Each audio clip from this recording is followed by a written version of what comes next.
বন্ধুরা, আমরা সাধারণ মানুষজন ভারতকে যতটাই শত্রু মনে করি না কেন, হয়তো এই সরকারও আওয়ামী লীগের মতোই বেঈমান। দেখুন বন্ধুরা, পৃথিবীর ইতিহাসে এই পর্যন্ত যতগুলো বড় যুদ্ধ সংঘটিত হয়েছে সবগুলোই কিন্তু প্রতিবেশী দেশের সঙ্গেই ঘটেছে।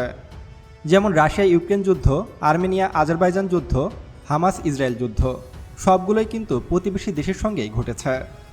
এমনকি পৃথিবীর কোনো দেশই কিন্তু তার প্রতিবেশী দেশের কাছ থেকে কোনো অস্ত্রশস্ত্র ক্রয় করে না। কিন্তু এই ক্ষেত্রে ব্যতিক্রম বাংলাদেশ। এবার ভারত থেকে 2.3 টন টিয়ার গ্যাস আমদানি করেছে বাংলাদেশ।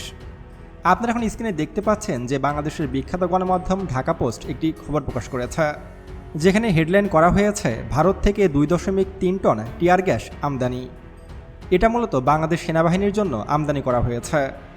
দেখুন বন্ধুরা, বাংলাদেশের প্রতিবেশী দেশ হলো ভারত, এবং ভারতের সাথে কিন্তু আমাদের বিভিন্ন বিষয় নিয়ে উত্তেজনা লেগেই থাকে।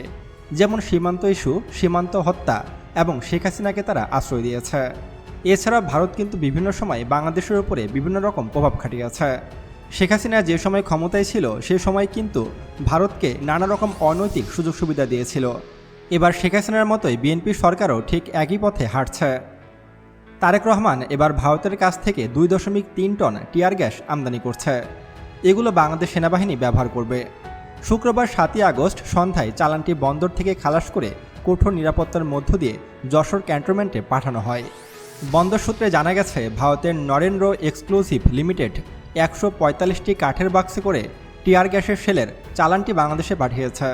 চালানটির আমদানিকারক প্রতিষ্ঠান সিনসিয়ার ইন্টারন্যাশনাল। এখন আমার মনে প্রশ্ন জাগছে যে এইসব টিয়ার গ্যাস কী কাজে লাগবে? সেনাবাহিনী যদি ভারতের বিরুদ্ধে যুদ্ধ করতে যায় তাহলে এগুলো কি ব্যবহার করা যাবে? টিয়ার গ্যাস মূলত অনেকটা স্মোকের মতো। শত্রুপক্ষকে ধোঁকা দেওয়া কিংবা বড় কোনো আন্দোলন ঠেকানোর জন্য এই ধরনের কাঁদুনি গ্যাস বা টিয়ার গ্যাস নিক্ষেপ করা হয়। এখন প্রশ্ন হলো, তারেক রহমান এই যে বিপুল পরিমাণে কাঁদুনি গ্যাস বা টিয়ার গ্যাস যে ভারতের কাছ থেকে ক্রয় করেছে, এগুলো কি যুদ্ধক্ষেত্রে ব্যবহার করবে, নাকি বাংলাদেশের আন্দোলন দমনের জন্য এগুলো ব্যবহার করবে? এগুলোর ধোঁয়া কিন্তু খুবই বিপজ্জনক। এগুলোর ধোঁয়া নাক দিয়ে ঢুকে আপনার কিডনি, ফুসফুস পর্যন্ত নষ্ট করে দিতে পারে। আন্দোলনে এগুলো ব্যবহার করা খুবই বিপজ্জনক এবং ঝুঁকিপূর্ণ সাধারণ মানুষের জন্য। দেখুন বন্ধুরা, ভারতীয় টিয়ার গ্যাসের কোয়ালিটি কিন্তু খুবই খারাপ এবং তারা দামও অনেক বেশি রাখে।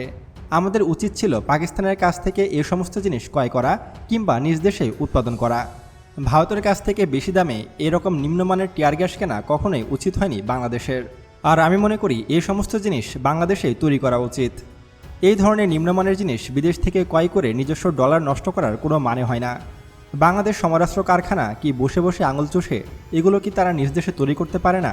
এগুলো তো শক্তিশালী কোনো বোমা নয়, শক্তিশালী কোনো মিসাইল নয়।